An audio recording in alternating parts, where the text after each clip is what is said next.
बिस्मिल्लाह वस्सलातु वस्सलामु अला रसूलिल्लाह। एक सवाल हमारे पास है कि तकलीद का मतलब क्या है? ये जो हम इमाम आज़म अबू हनीफा रहमतुल्लाह अलैह की तकलीद करते हैं, तो इसका मतलब क्या है कि ये भी किसी हदीस से साबित है या नहीं है? देखिए, तकलीद ये कलादा से निकला है। इसका मतलब होता है पैरवी करना, मानना। इस्तिलाही मतलब यह है कि किसी की बात हुस्न ज़न की बुनियाद पर मान लेना, कि वो दलील के मुवाफ़िक़ बताएगा और उससे दलील का मुतालबा ना करना। ये साहिब नामी ने हुस्सामी की शरह में लिखा है।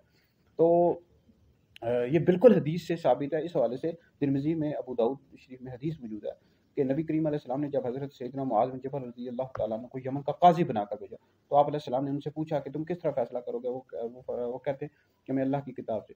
हज़ूर अलैहिस्सलाम ने पूछा, अगर उसमें भी ना पाओ? तो फरमाया हज़ूर की सुन्नत से। फरमाया अगर उसमें भी ना पाओ? तो फरमाया क़ियास के मुताबिक फ़ैसला करूँगा। तो हज़ूर अलैहिस्सलातु वस्सलाम ने उनके सीने पर थपकी देते हुए इरशाद फरमाया कि अल्लाह का शुक्र अदा किया कि उसने रसूल के रसूल को इस बात की तौफ़ीक दी। तो अब सहाबाए किराम अलैहिम रिज़वान को तक़लीद की ज़रूरत नहीं थी। वो तो तक़लीद की ज़रूरत थी, वो तो तमाम उम्मत के पेशवा हैं, रहनुमा हैं। और नबी करीम अलैहिस्सलाम ने फरमाया, मिशकात शरीफ में हदीस मौजूद है, तुम मेरे किसी भी सहाबी की सहाबी की पैरवी करोगे तो हिदायत पा जाओगे, रास्ता पा जाओगे। तो सहाबाए किराम अलैहिम रिज़वान को तक़लीद की ज़रूरत नहीं थी। इमाम आज़म अबू हनीफा, इमाम शाफ़ी, इमाम मालिक, इमाम अहमद बिन हम्बल ये सहाबा की पैरवी करते हैं, उन्हीं से रहनुमाई हासिल करते हैं। तो सहाबा को इसकी ज़रूरत नहीं थी।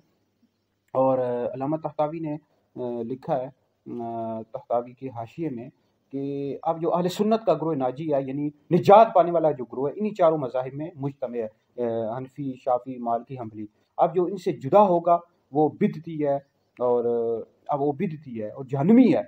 तो ये हमारे अकाबिर उलमा ने लिखा है। तो अब ये जो वाबी है, गैर मुक़ल्लिद वाबी, ये अपने आप को अहले हदीस कहते हैं, ये किसी की तक़लीद नहीं करते। सारी नबी करीम अलैहि सलाम की जो सारी उम्मत है, वो या तो हनफी है, या शाफ़ी है, मालिकी है, हम्बली है। इनमें से किसी एक इमाम की तक़लीद करे, सारी उम्मत का इस बात पर इजमा हो चुका है। अब इनकी तक़लीद करना वाजिब है, और तक़लीद मसाइल में की जाती है। जो अक़ाइद हैं उनमें नहीं की जाती, जो ज़रूरियात दीन की चीज़ें हैं उनमें तो किसी की तक़लीद नहीं की जाती। तो ये जो मसाइल शरइया होते हैं, इनमें तक़लीद इन्हीं चारों इमाम में से किसी एक की करना ये वाजिब है, ज़रूरी है। जो नहीं करेगा ऐसा शख्स गुमराह है। और दूसरी बात है, ऐसा शख्स जहन्नमी है।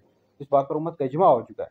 तो अब मज़ीद इस हवाले से, तक़लीद के हवाले से जो ज़रूरी बातें हैं, और तक़लीद अगर कोई शख्स नहीं करता उस पर शरई हुक्म क्या लगेगा, या तक़लीद सहाबा ने क्यों नहीं की, तो एक बहुत सारी बातें हैं।